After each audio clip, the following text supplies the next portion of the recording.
Today, Boeing is scheduled to hold an all-employee meeting that is focused on safety at the 737 MAX factory that is in Renton, Washington. And this comes as we're learning many new details about that Alaska Airlines flight on Friday, where a blowout left a giant hole in the plane mid-flight.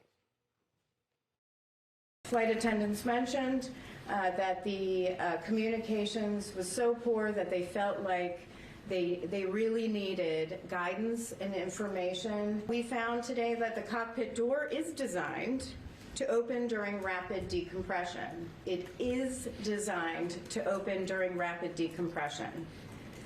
However, no one among the flight crew knew that. The auto pressurization light that illuminated that we have gotten a lot of questions on, at this time, we have no indications whatsoever that this correlated in any way to the expulsion of the door plug.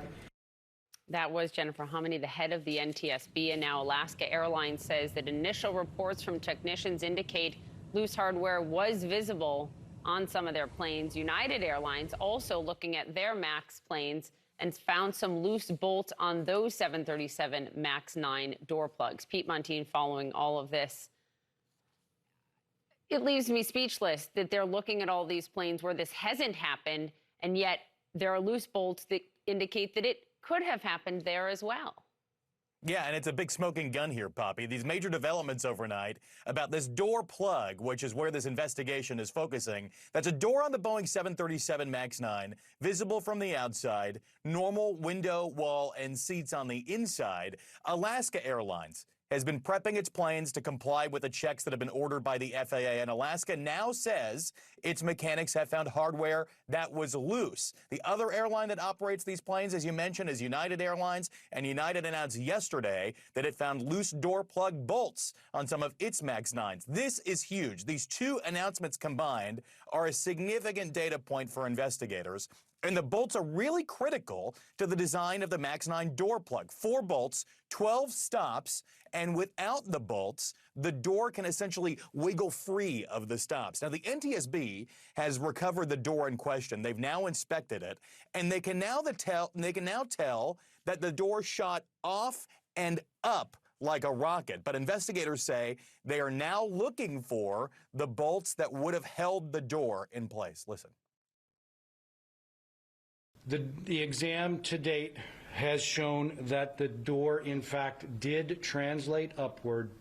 All 12 stops became disengaged, allowing it to blow out of the fuselage. We have not yet recovered the 4 bolts that restrain it from its vertical movement, and we have not yet determined if they existed there. That will be determined when we take the plug to our lab in Washington, D.C. Remember, MAX 9 still grounded in the U.S., and overnight, Indonesia also grounded its MAX 9s. There are 215 MAX 9s in service globally, 2/3 in the U.S., obviously a huge hit for Boeing. And today it's holding that company-wide safety meeting hosted from the 737 MAX factory in Renton, Washington. And Pete, we've also now heard from a teacher named Bob who found that door in his backyard, which is just stunning, but also it's crucial, right, for them to figure out what went wrong and how do you prevent it again.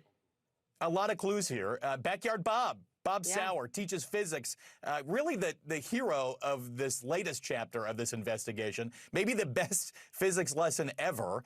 The biggest discovery, though, along with the phones and other parts that have been found in Portland streets, and he says it's maybe the most exciting thing to ever happen on his street.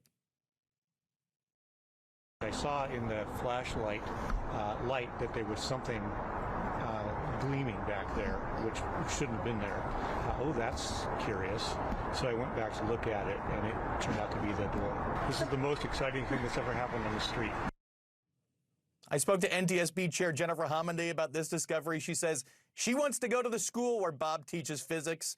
One interesting physics lesson here, the reason why this door was separated from the phones and headsets and other things that got sucked out of the hole on Alaska Airlines Flight 1282 is that it has some curvature to it. It actually sailed a bit like a wing, which is why it was a few blocks away. Wow. Pete Montine, thank you for your excellent reporting.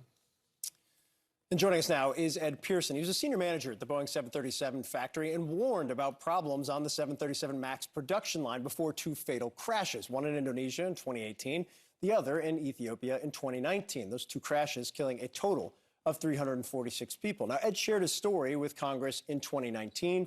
He is now the executive director of the Foundation for Aviation Safety. Ed, we appreciate your time this morning. I guess I would start with, are you surprised, based on your experience, and I think to some degree the assurances promised since the issues that you raised by the companies, by the industry, to see this happening with this line of 737s? Good morning, and absolutely not. We are absolutely not surprised, and we actually have been expecting far worse. So this is actually in many ways an awesome wake-up call, because it could have been so much more tragic. There's so many other issues that the planes have that we've been monitoring for a while now. So yeah, I wasn't surprised at all. And maybe that's the most shocking part is, some of us who've been watching this have been, reporting on many, many production quality defects. They've had over 20 serious production quality defects just since the plane rolled out, went back into service, I said. So this is very concerning. Yeah.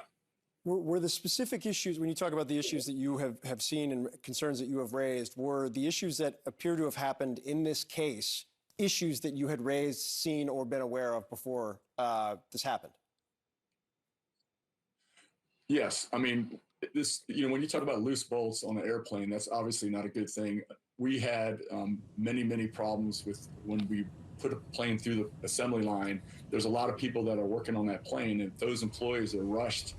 If they're fatigued, if they don't have proper quality control, those kinds of things can occur. And as you've seen, it's, when it happens on one plane, there's a very good chance it's happening on other planes. So we have seen issues in electronic and electrical issues involving the airplanes in service. And, we've had improper electrical bonding and grounding in the factory. We've seen issues with gaps and shimming issues. These are very important quality type measures that we have to take advantage of.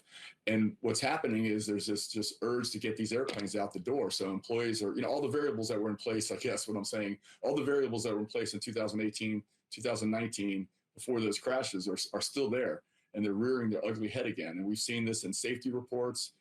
We've seen this in just a whole bunch of situations. So it's very discouraging. And you raised these issues publicly in your testimony to Congress. We reached out to Boeing about this. They responded, as operators conduct the required inspections, we are staying in close contact with them and will help address any and all findings. We are committed to ensuring every Boeing airplane meets design specifications and the highest safety and quality standards. We regret the impact this has had on our customers and their passengers. In terms of the path forward here, do you feel like investigators will have access, time, bandwidth to get all the information they need and to take action if it's necessary?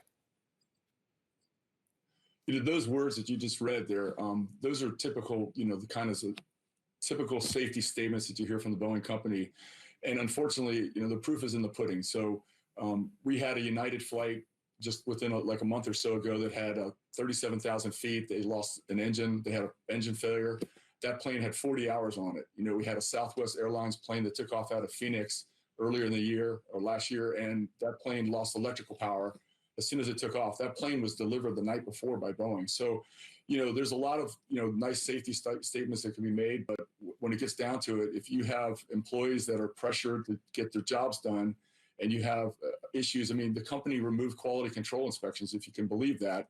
The company has been removing quality control inspections, which have been around for many years to ensure safety. So, this is just a pattern here that we've seen. They had engineering exemptions. We just found this out recently, that just in the last few months, we've had the company request special exemptions from flight-related safety systems, including engine anti-icing system, the stall management yaw dampener, flaps slats unit. So we have seen, here we have after, two fatal crashes, 346 people died, $20 billion loss to the company, criminal conduct, and the company is requesting special treatment right now to comply with legally required engineering design standards. It's just astonishing what's happening. So I'm sorry, I just don't have a lot of confidence right now in the leadership at the Boeing company.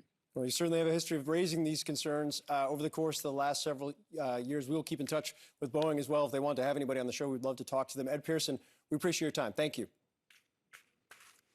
Thank you.